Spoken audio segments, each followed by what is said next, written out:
Que a graça e a paz do nosso Senhor e Salvador Jesus Cristo esteja em nossos corações. Amém?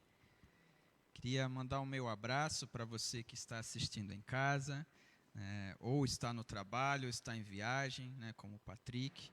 E o meu abraço especial, o meu beijo para todos os guardiões. Eu amo todos vocês.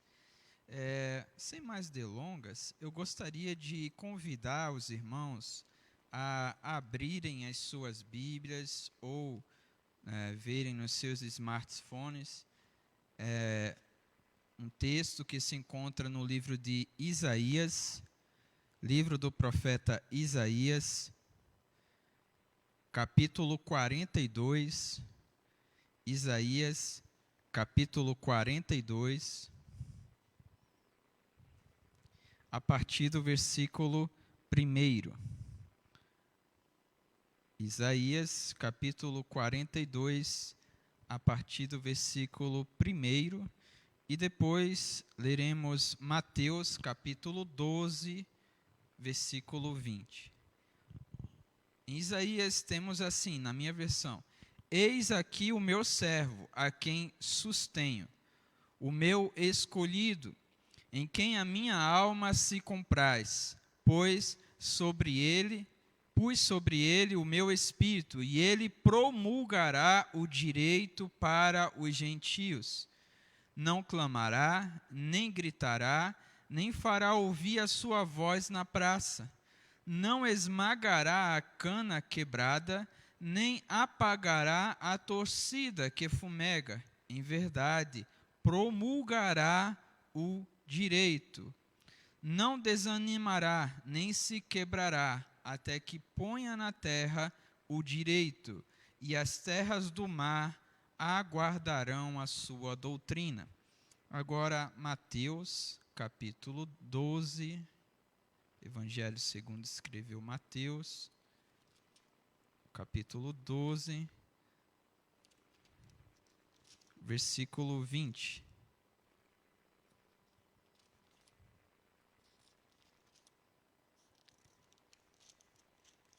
Que diz assim, a partir do versículo 15. Mas Jesus, sabendo disso, afastou-se dali.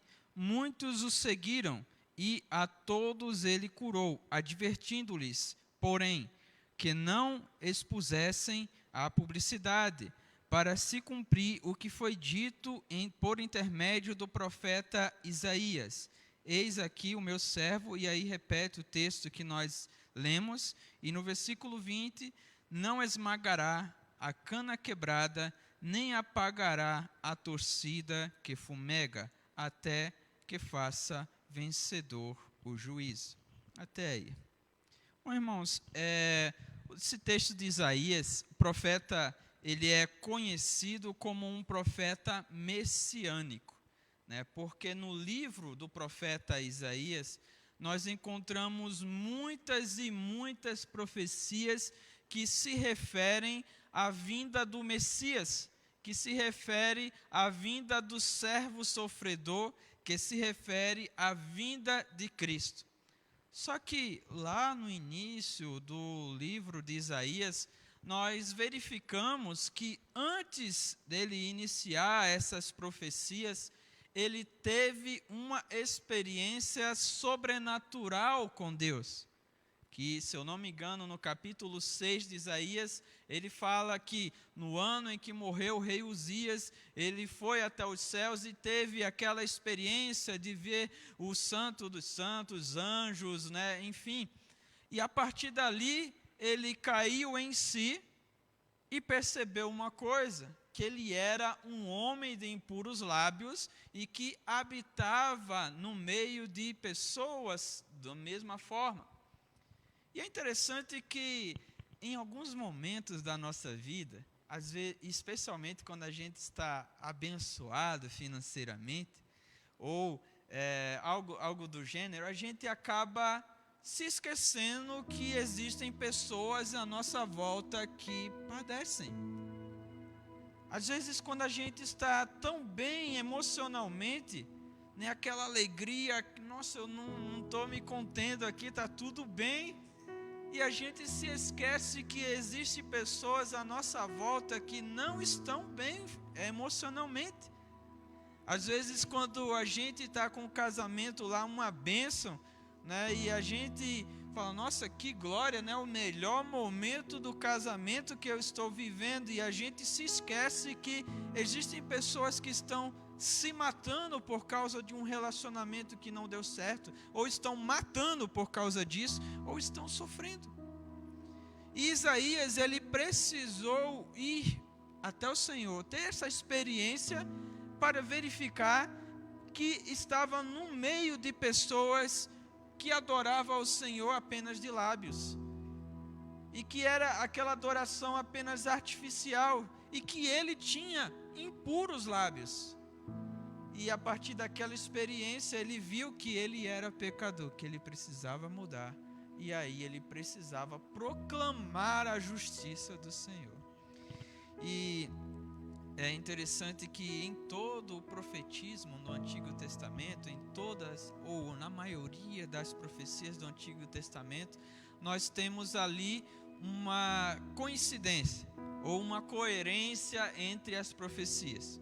Primeiro, o Senhor, ele proclama a justiça, ele proclama o juízo, a condenação que vem sobre Israel, que a todo momento está fazendo coisas erradas. Desde o Gênesis até Zacarias, a gente percebe Israel indo e voltando, se reconciliando e se afastando.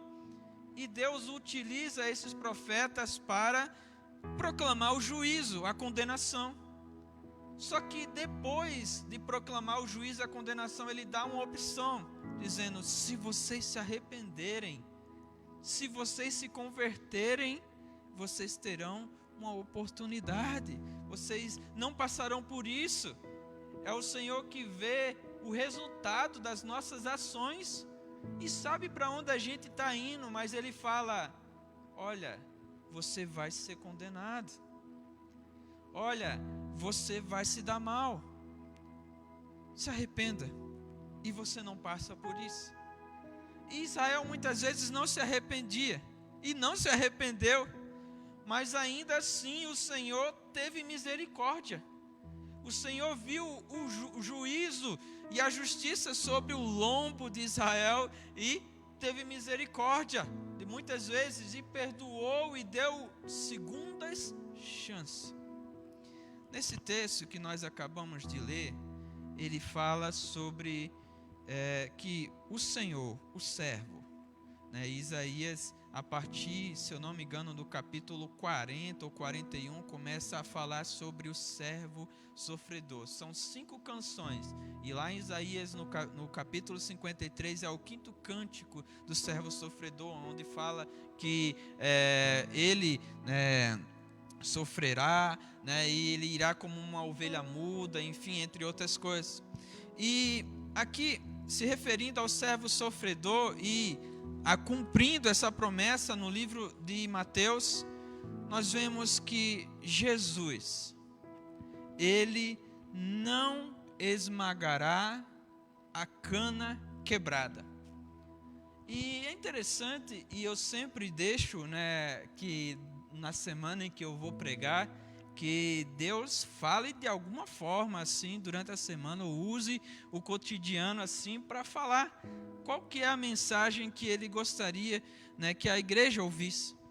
E esse texto me veio à mente ainda no domingo à noite, e eu esqueci na segunda, ele voltou na terça, e na quarta eu comecei a ouvir cânticos de cantores que eram bênção na igreja e que hoje já não são mais.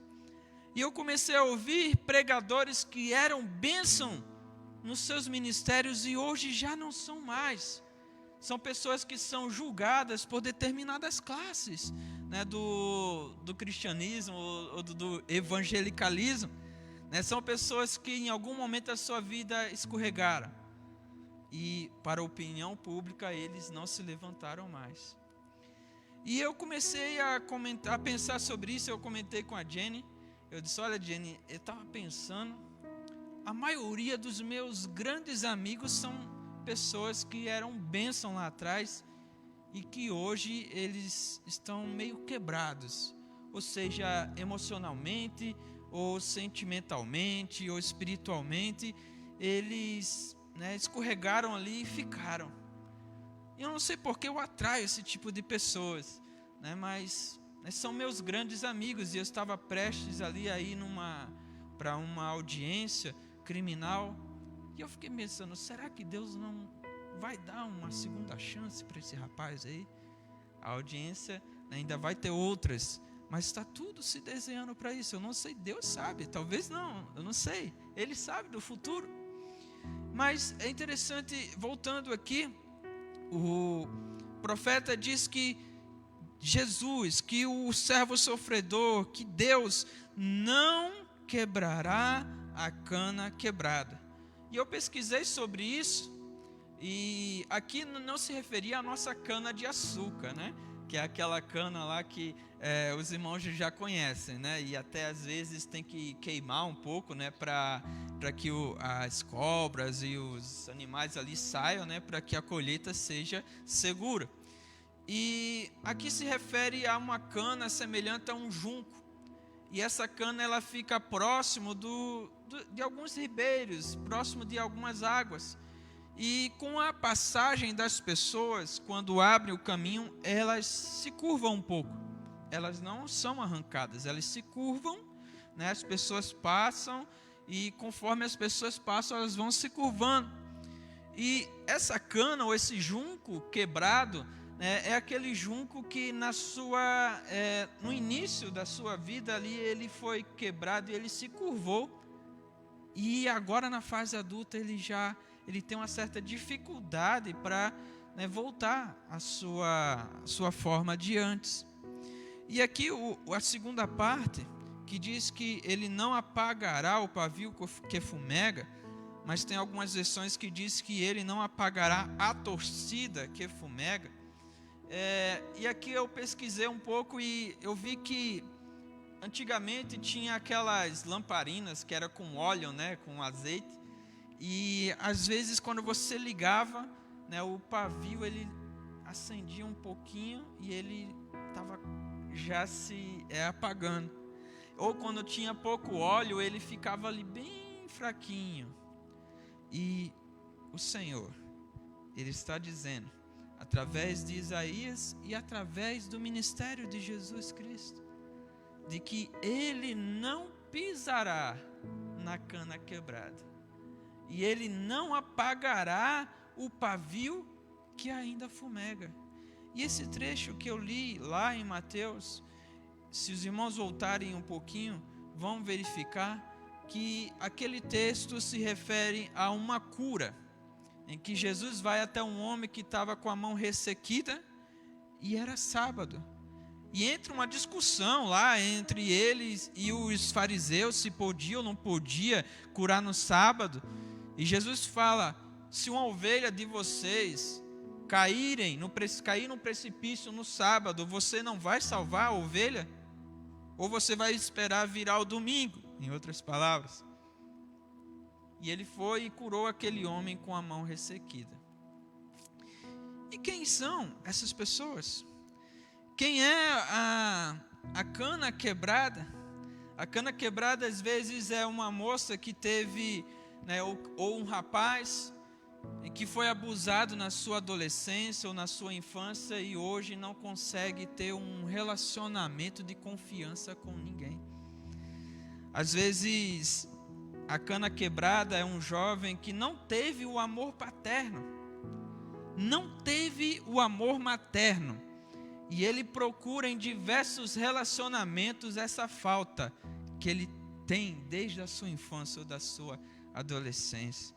Às vezes a cana quebrada é alguém que quebrou literalmente financeiramente, por causa de uma escolha errada ou por causa de um investimento errado. Ele quebrou, ele não consegue se reerguer.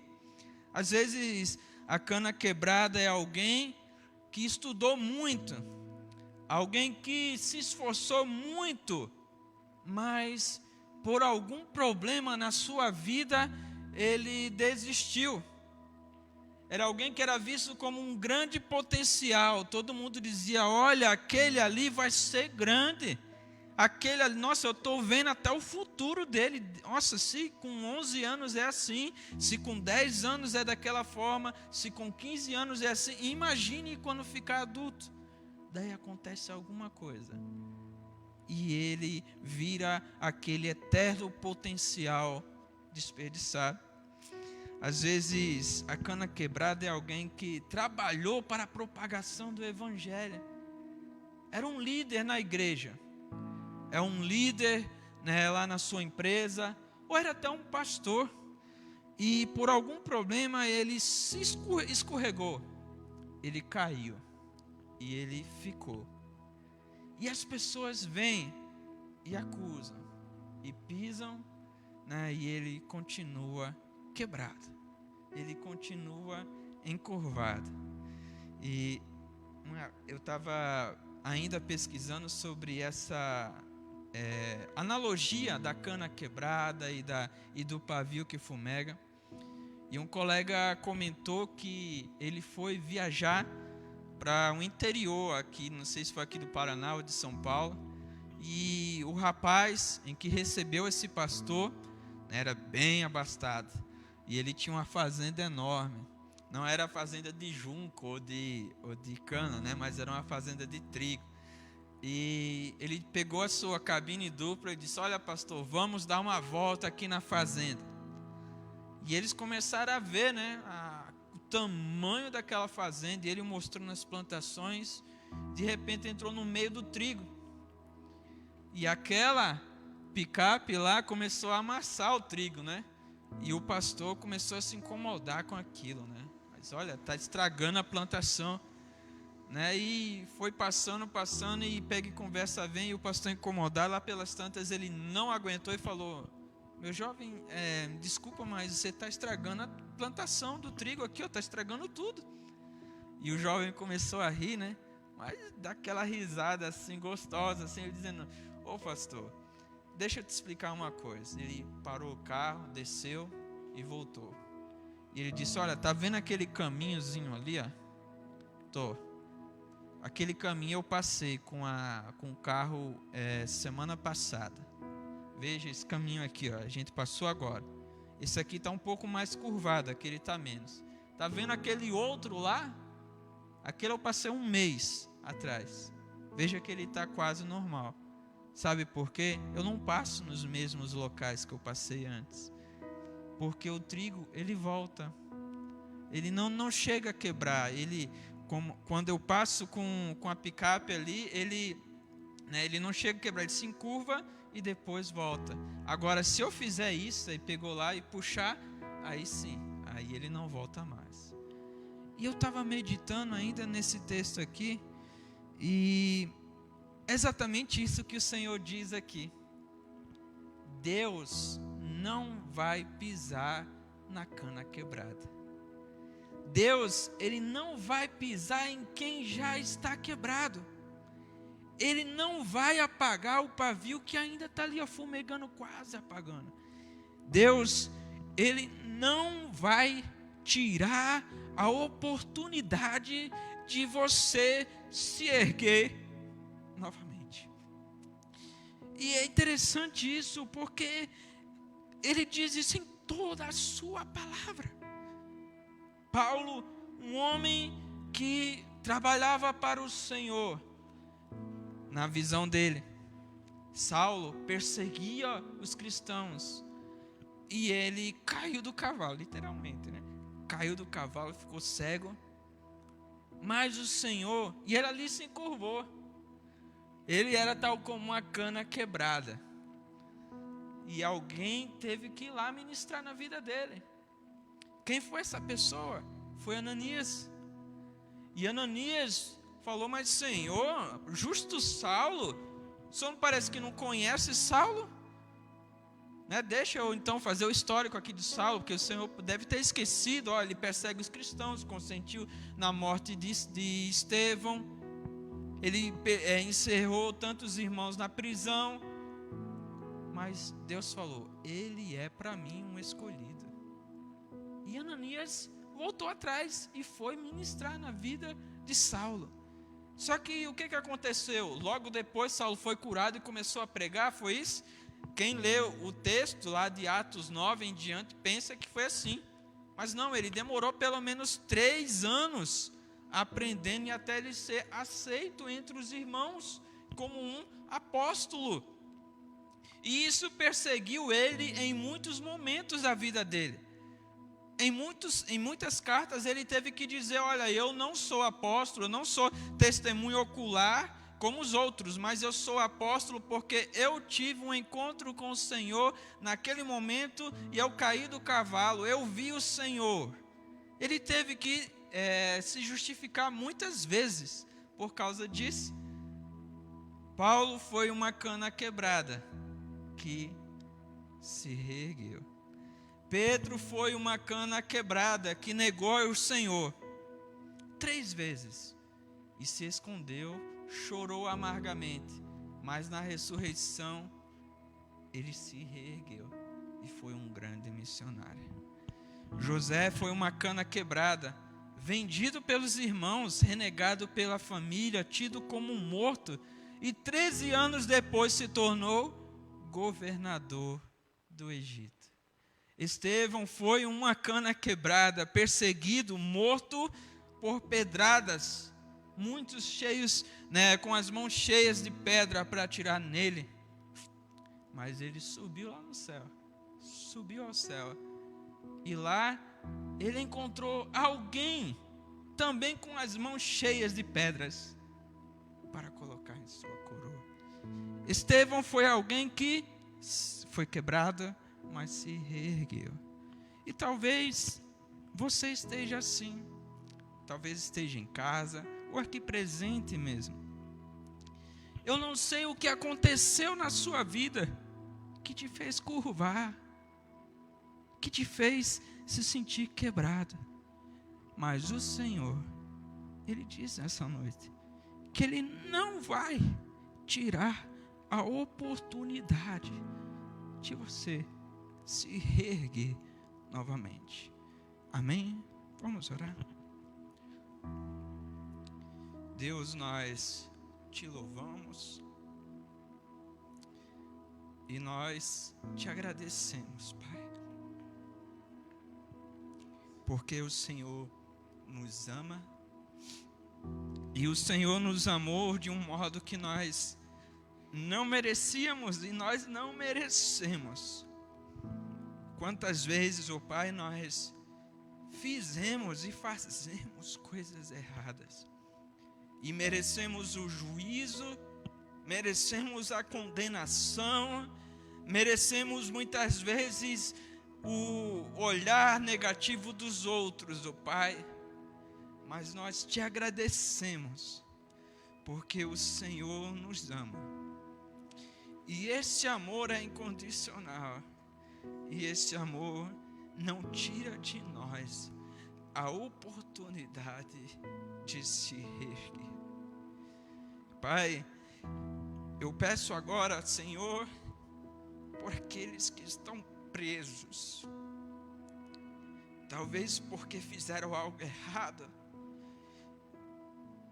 Senhor, não tira a oportunidade deles de se reerguer. Pai, eu oro por aqueles que estão com casamentos quebrados. E muitas vezes por culpa deles mesmos, Senhor. Eu peço, Senhor, que o Senhor não tire a oportunidade deles de se reerguer novamente. Aqueles que investiram tanto numa pessoa ou investiram tanto num negócio e foi embora. E ele está encurvado, está quebrado, ou ela está quebrada, encurvada. Senhor, ergue essa pessoa novamente. Senhor, pacifica mentes, acalma corações. Pai, aqueles que ainda estão com uma chama ali quase se apagando, Senhor, reaviva e faz eles arderem de novo, Senhor. É isso que nós te pedimos, Pai, que durante esse período de pandemia, em que muitos estão, ó Pai, desolados, muitos estão, muitas vezes, sofrendo pelo isolamento social, Pai, que o Teu Espírito Santo agora, nesse instante, visite os corações, ó Pai, dando alegria, ó Pai, dando força para continuar, expulsando todo pensamento de suicídio, todo pensamento de desistência, no nome de Jesus, vai sair agora. Senhor, nós confiamos no Teu poder e nós Te agradecemos, porque nós já contemplamos a vitória, no nome de Jesus. Amém.